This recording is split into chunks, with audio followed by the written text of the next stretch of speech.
All right, live. Welcome back to the Buzz Pod. I'm your host, Nico Blatchman, and sitting in front of me is this year's USHL Player of the Year, captain of the Dubuque Fighting Saints, number 22, Riese Gaber. Welcome to the pod.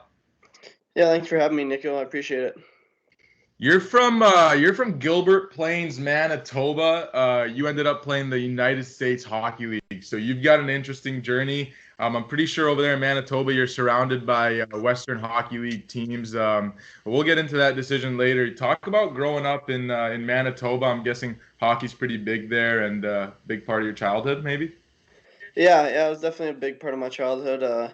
My dad played, so he kind of got me into it, and there's basically a rink in every small community. My town's only about 700 people, but it's pretty much all farmland and everything here, and I live here out on a farm, and yeah, there's a rink in our town. That's where I grew up playing minor hockey, and just kind of yeah, that was kind of all I did in the winter. Western boys are farm boys, always. Yeah, it seems like it. The It's muck and grind. But you're talk a bit about your game because you're not. I mean, maybe you are a bit of a muck and grind, but you're 5'8", 150 pounds, according to Elite Prospects. Actually, just got off the phone with your teammate Mark Chiramita, who would like to contest that, and actually says that you're even shorter than 5'8". And even being that small, you were able to be the USHL Player of the Year, most goals in the league. I mean, you really tore that league up, and that's a hard league to tear up. One of the best leagues in the world, pretty much. So, can you talk about your game a bit and the way you play? Yeah, I think I'm kind of a versatile player. Obviously, I've always grown up kind of being a skilled player, and but I think that I kind of have an edge to me. I always play a little chip on my shoulder. I like to play physical. That's, I guess, kind of one thing that guys wouldn't expect from me, just being smaller. But I don't know. I like to play physical and kind of get in the corners and muck around. So yeah, I can kind of really play any role. It's kind of Yeah, good for me, I guess.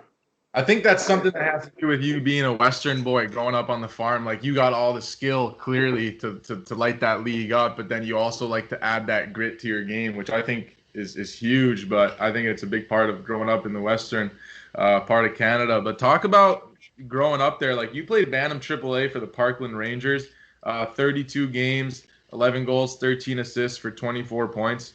And then the year after Parkland Rangers, I think it was minor midget. 34 games, 4 goals, 7 assists for 11 points in 34 games. So not the best, not that great. But then the year after, you go back to Parkland Rangers midget AAA and you get 61 points in 44 games. So that's like you just, I mean, man, you went 50 points plus in the season. Can you talk about like that year and what changed that year, or maybe that off season prior that you just really like torched your league? Yeah, I think obviously I was kind of a late bloomer.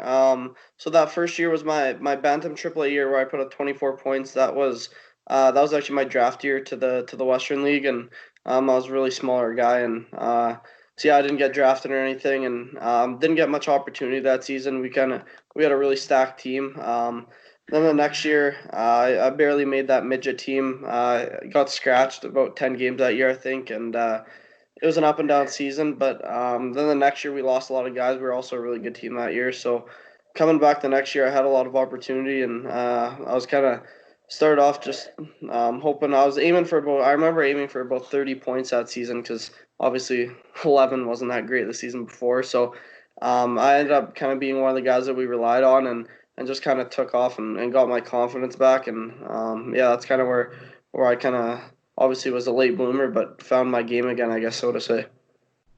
Yeah, I mean, talk about like you talked about being back playing midget hockey. Not a lot of people experience that. That must have been an organization that was really stacked and run like a junior hockey program. But can you talk about like just like how shitty that is? Like maybe what you were thinking back then, and then like to come back the following year, aim for 30 and get 61. Um, then not just that, but you finished the year in junior hockey. You got to play 8 games after that season in junior A with the Dauphin Kings. So can you talk about like the just the turnaround, man? Like you're sitting there the year before, like I mean, dude, I've been in and out of the lineup, a lot of times, so I know how tough it is. And then, but now all of a sudden the next year, like boom, you're a go-to guy. Like how bad did that feel, but then how good did that feel? You know what I mean? Yeah, I think at the time, I knew coming into that season I'd be kind of a borderline guy to make it.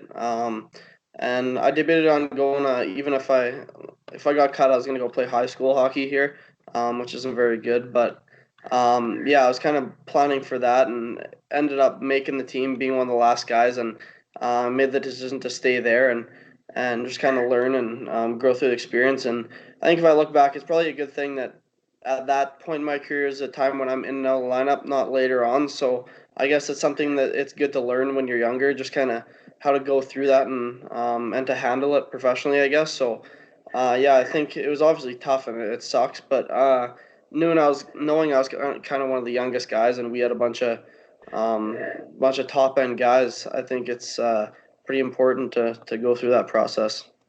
Yeah, definitely.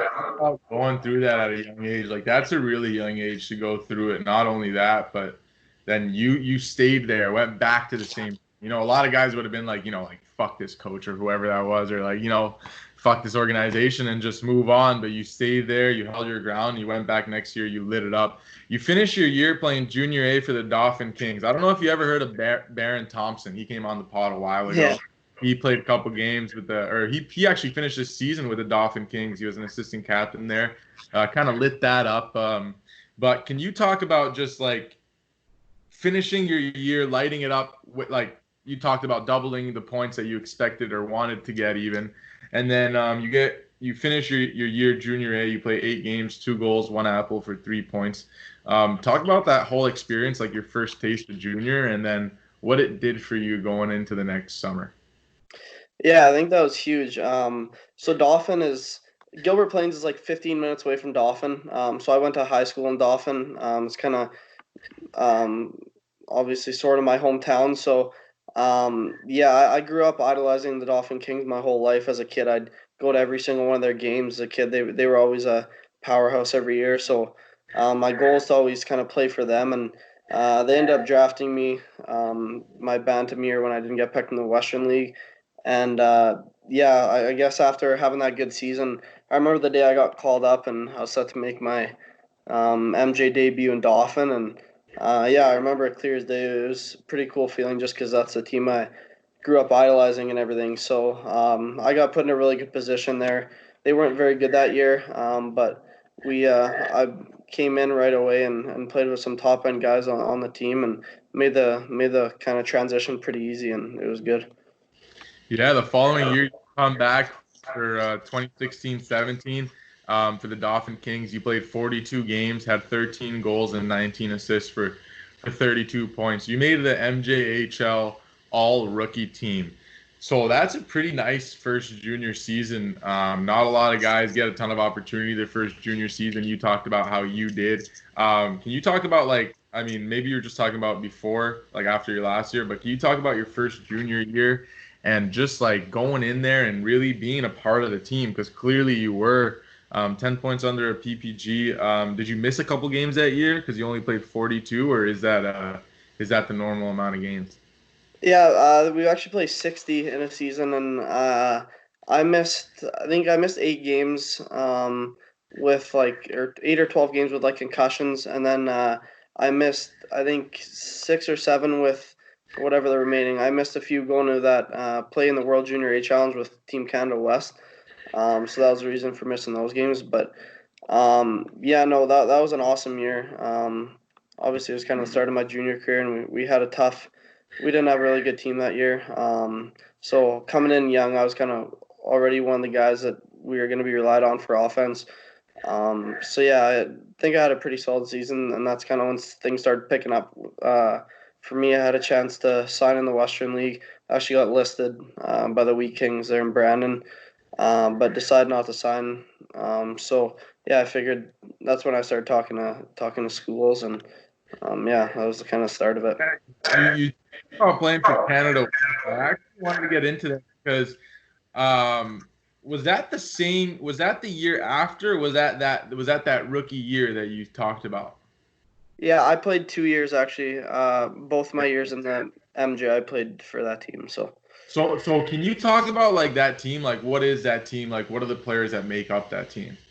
Yeah, so they have through the four leagues in Western Canada, four junior A leagues. They name a selection camp of like 60 players, and they have the camp and then make the team from there. Then you go to play in a 5 or 6 team tournament with a USHL team. There's the Czech, Switzerland. Anyway, so yeah, that was a really cool experience. That kind of making that team my first year really helped me. I guess kind of with exposure. And it's pretty cool. That year, our captain was Cale McCarr. So that was pretty unbelievable actually getting to play with him. I've never seen somebody that good at hockey. Like, it's stupid how good he is. I remember our first game of the tournament. He set the tournament record. He had 5 points our first game. He just made everything look so easy. It was incredible. But yeah, we had some pretty special players on that team, and another one being Jordan Kawaguchi, who's a Hobie Baker finalist this year. Yeah, So yeah, playing for North Dakota, isn't he? yeah, he is. So Yeah, and you can you talk a bit about your commitment to North Dakota? I mean, North Dakota is a big time Division I school. You are from Manitoba, which is pretty much the North Pole. Like, who knows who you are, right? Like, pretty much only Western Hockey League territory. And then you obviously mentioned playing for that Western Team Canada and getting exposure. And is that kind of where you think you got the exposure to the USHL? And then to turn it over to the United States and NCAA and all that? yeah, I know there's always USHL teams kind of watching the Western Canada leagues for just to kind of pick the top guys out of there. And I'd say my first exposure was kind of playing in the MJHL my first year. I kind of obviously had some success, so that helped. But I think I really solidified myself when I kind of went to the World Junior A Challenge there, and that was kind of when teams started picking up. And I think that's the first time Dubuque watched me actually. And yeah, I guess the rest is kind of history there. So. Yeah, you go back to Dauphin for 2017-18. You played 27 games before you're traded to Steinbach Pistons. What a name. Where you put up 27 points in 24 games, over a point per game, and you added 10 points in 15 playoff games while winning the championship of the MJHL. That same year, you went on, you played for Team Canada West, and you won that as well. So can you talk about like that season, what it meant for you and your career? You went into Dauphin, like the team that you played for before, maybe not as good. Then all of a sudden you're traded to a wagon, obviously, because you guys end up winning it, and you're put in a position where clearly you were probably on the top line or top six because you put up 27 and 24, and then playoffs, and then all the way, man, winning a championship. Can you just talk about that whole experience? Like, it's only your second year of junior, right? And you get to see the business side of it, like getting traded. But for you, it's to a better team and to get a chance to win. So talk about that experience.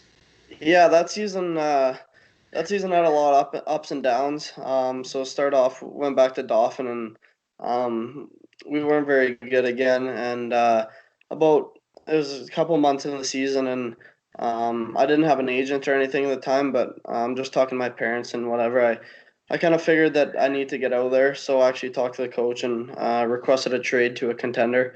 I just said, hey, look, like it makes the most sense if you guys send me away at the deadline, just like as a rental because I'm not going to be in the league next year. My plan was to go to the USHL, so may as well get some stuff back for me and rebuild.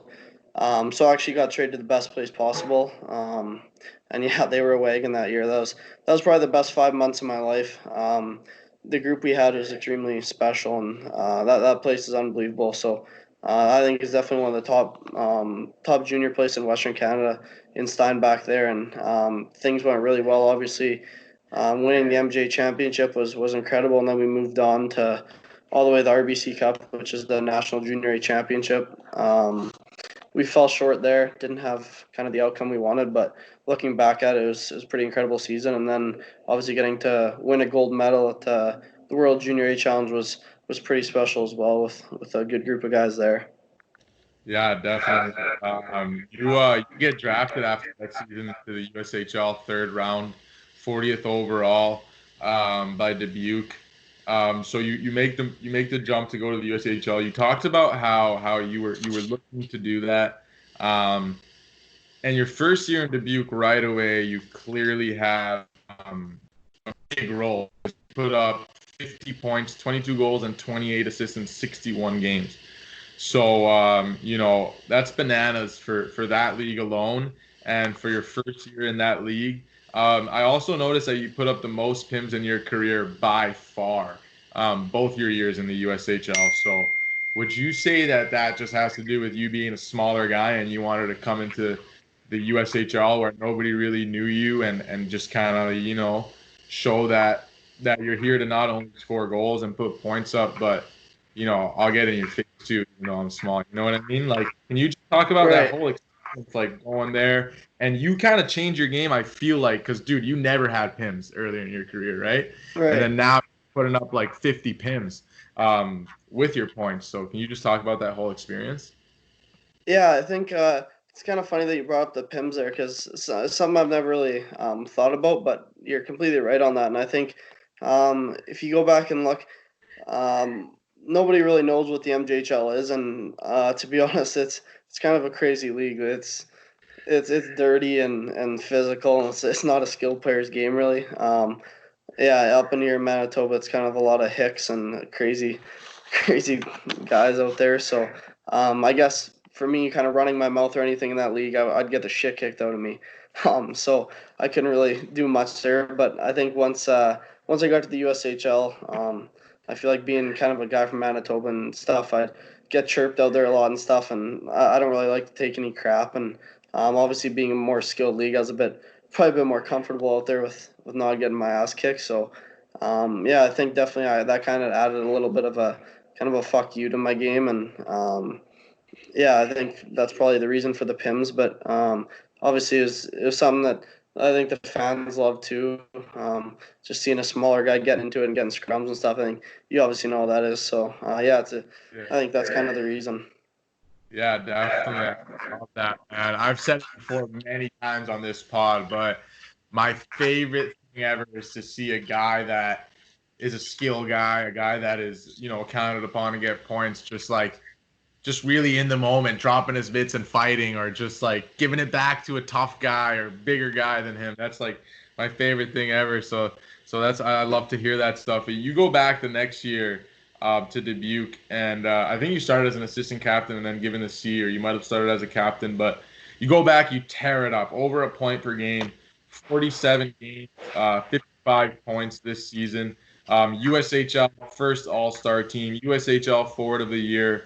USHL most goals of the year, USHL Player of the Year. You finish your USHL career with 105 points in 108 games, which is fucking bananas, dude. To be honest, I played a couple games in the USHL, never even came close to having a point. Never hit the post, never passed the puck to a guy that hit the post. Uh, it was fucking tough league, man. You know what I mean? And I just want to just talk about your last season. When did you commit to North Dakota, actually? So actually, when I was after my first year in the MJHL, I actually committed to Western Michigan. So I have some history with them there. The actually both coaches are from Manitoba here. So the head coach there, Andy Murray, I grew up going to his hockey schools. He's an awesome man. And then the assistant coach actually played junior hockey with my dad in Humboldt, in the SHL. So they knew each other. So yeah, they offered me when I was younger there, and I ended up committing, and I didn't think it was kind of the right fit for me. I wanted to be closer to home. That was kind of the main thing. So I notified them I was going to decommit, and I ended up committing or my first year in Dubuque in December. That's when I committed to North Dakota, and they were the first team to reach out to me actually, and that's something I've never even really. I didn't even think they'd kind of be in contention because that's kind of my dream school. A kid from Manitoba. That's really the only D1 college you know about. That's kind of like yeah. So it is pretty cool. And North Dakota, man, even for a guy from Miami, Florida, I know that University of North Dakota, like that's where you want to play Division One hockey. I played with a guy back in my day in Omaha that ended up going to University of North Dakota. I had him on the pod, Jasper Weatherby. He'll be your teammate next year. Oh, Um, and he talked a bit about it. But can you talk about your experience? Did you get the full experience like touring over there and just seeing it for the first time live? Because those Div 1 facilities are bananas, especially top schools like North Dakota. Right. Yeah. When I was younger, just going out we went for, I don't know, a little vacation in Grand Forks, just across the Manitoba border, and obviously growing up, you hear about the Ralph Engelstad, and you know that it's amazing. So going through there, we actually stopped there, and I saw it when I was about 10 or 12. Don't remember much. And then last year, I came on my visit. There was actually, I didn't get to see a game or anything because it was on their Christmas break. But yeah, I got to see the facilities for the first time and everything, the dressing room and all that. And um, to be honest, I wouldn't even need to have seen any of that. Yeah, they could have presented me with an offer and wouldn't even have to think twice about that. So. Oh, that's unbelievable, man. Can you talk about just like receiving all the accolades that you did this year? But not even just you. I just saw on Twitter actually today, this morning, that you guys had the USHL Coach of the Year, USHL GM of the Year. You got the USHL Player of the Year. So you guys were obviously a wagon going into playoffs. And then all of this ended. You still got a ton of accolades, a ton of awards and stuff. Actually, I want to know, where were you when you guys found out that your season got canceled, and how devastating was that? Well, we were actually in Youngstown, Ohio when we figured the season was going to be paused. So we played Waterloo on a Wednesday night, got on the bus immediately after the game, traveled through the night to Youngstown, got off the bus, ate breakfast, went to the rink, practiced. Soon as the whistle blew for the end of practice, our media guy notified us that the season was suspended. So we were like, we came all this way, like 10-hour trip. We had to go straight back to Dubuque, and we waited a few weeks, and guys started leaving town just because that was kind of that was what was ruled by all the USHL and all the clubs. So I was actually on my way home. It's about a 16-hour drive. I was on my way home, and that's when I got the text saying that they've officially canceled the season. So by that time, it was a couple weeks later, so I kind of already knew that that was probably going to happen. So didn't hit as hard, but it was definitely, to kind of get the closure that it was done, was obviously pretty tough after the season that we had. Yeah, and especially like the season that you had, the season that your team had, and what it could have been. You can you talk about like now, like you've had goals, and you've I feel like you've not only reached them but surpassed them. Like you talk about your goal in the MJ, your second season was 30. You put up 61. You talk about how your goal the following year was to play in the USHL. You not only did that, but you excelled. And then the next year after that, your second year in the league, you get Player of the Year, most goals of the year. Dude, that's like most guys that get those accolades are like NHL draft picks and all that. But you, as a smaller guy, like how are you feeling right now about your career? Like think about it, man. You were a scratch and midget. You know what I mean? Like you were a Yeah, midget yeah, scratch. That's fucking brutal. And right. now you got USHL Player of the Year. So I feel like you mapped out a plan and you really executed. Can you talk about how you're feeling now about it, and now how you've added Nodak to your plan, and like just how your plan continues? Yeah, I think kind of the last few years it's been a roller coaster. You kind of look back and reflect on all of it, and to think of where I am right now, I something I really never would have thought of. Especially out of the Manitoba Junior League here, not many guys move on. A lot of guys just go start school after and are done with hockey. But kind of once I moved on to the USHL, I knew that obviously I'd be able to get a play Division One and hopefully be an impact player one day. But I think obviously my standards for myself have risen dramatically.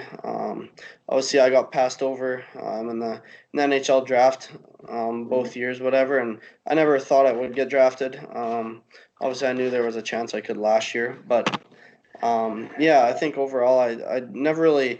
I don't really like to think ahead, and I just kind of like to live in the moment and kind of do what I can, do what I can control, and I think I've really enjoyed kind of proving myself these past couple of years, and yeah, I think hopefully one day that After I think I'm in the right place right now to, especially going to North Dakota. I don't think I could be in better hands to kind of get to that next level and hopefully be a free agent out of college. That's my plan now. So I think as long as I keep going and I'm confident in my abilities. So yeah, I just got to keep working. Absolutely. I love to hear it. I actually wanted to ask you, who's like a player that you looked up to, like an inspiration to you, that played in the National Hockey League or plays in the National Hockey League? Who's someone that you look up to? Well, I think I've always, this isn't a player that I would compare myself to, but I've always looked up to Ovi just growing up being a Capitals fan, and I think just his goal scoring. I love scoring goals. There's nothing I love more. And I think his excitement after he scores goals. The guys always bug me that I sell you too hard after I score, but just watching Ovi, like, yeah, I love that. Yeah, I So I actually think I watched some of your highlights. I actually watched all your highlights. They're all up there on YouTube for anyone that wants to see them. There's like all of your goals, all of your points and stuff. And I did realize that. I wanted to bring that up. You're a huge Selly guy. I actually wanted to ask you where you got that from, but I fucking love that shit, man. As a guy who myself doesn't score too often, like. Sometimes I don't even know what to do when I score. Sometimes I forget to Selly. I'm just so excited. I don't know. But like I feel like if you're scoring a lot in a season and you're just gonna be scoring, like I'd even start just planning my sellies, man, just going nuts with it. But no, dude, I love that. I respect it. Mark was actually just telling me about that. Mark Chermita, your teammate, he was telling me that you're legit a tiny ball of energy, and that you yeah. just never stop. That's how he described you. And I think you're gonna find a lot of success in hockey, being that way because that's what you need to play at the highest level is a shit ton of energy and be able to maintain that throughout the game. You talked about growing up in Western Canada, being a Western farm boy. Can you talk a bit about what your summers are like, what your summer training is like? Yeah, it's definitely not ideal. It's very unique, I guess. So in the summers, all the ice out of all the rinks they get taken out here. So the closest ice that I have in the summers is 2 hours away. I'm actually in Brandon, Manitoba, where the Wee Kings play in the Western League, and so a couple of summers I've moved to Brandon for the summer to work out and skate there.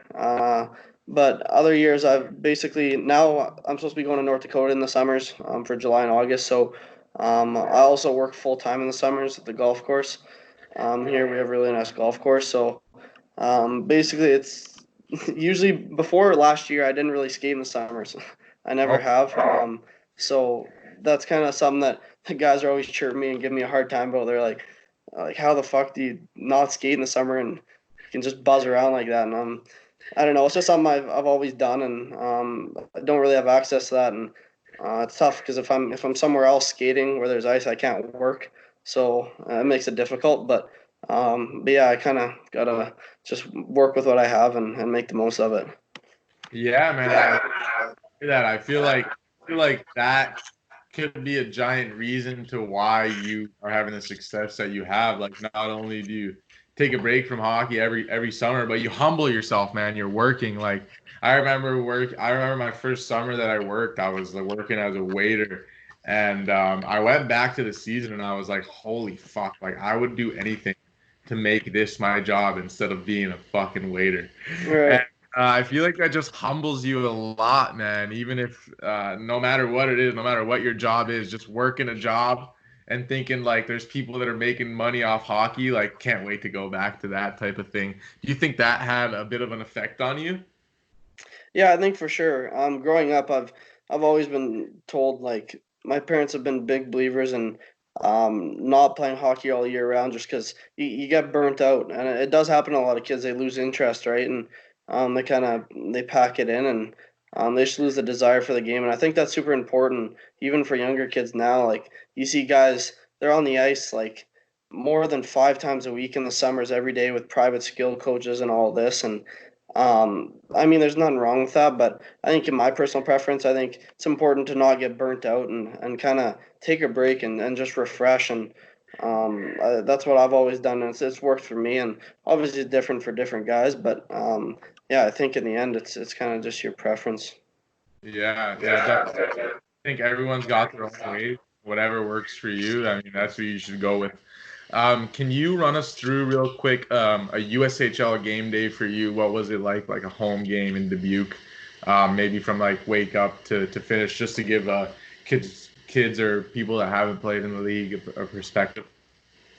Yeah, it's definitely every day's a grind in that league, and I think game days I've always been excited for. So I've always, I guess about I'd always just wake up and shower, get some tea, and head to the rink for a morning skate. Didn't really have any superstitions or anything. Especially this year, I'd always be one of the last guys off the ice, if not the last guy.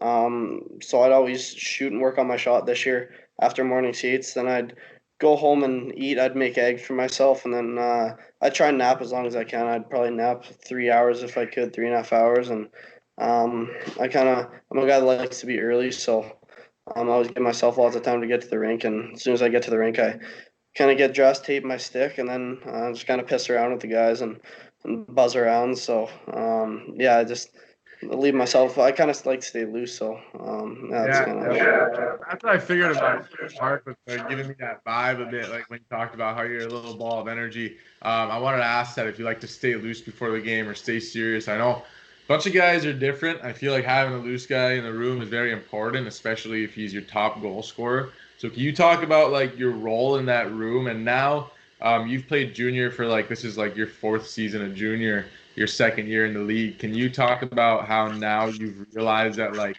what your impact is off the ice? Clearly, guys knew you had a ton of energy, and that's something that's unique from a player like you because I find on most teams like guys like me are the energy guys that like I don't know are willing to fight to hit like the fourth line, third line guys. You know what I mean? And like Right.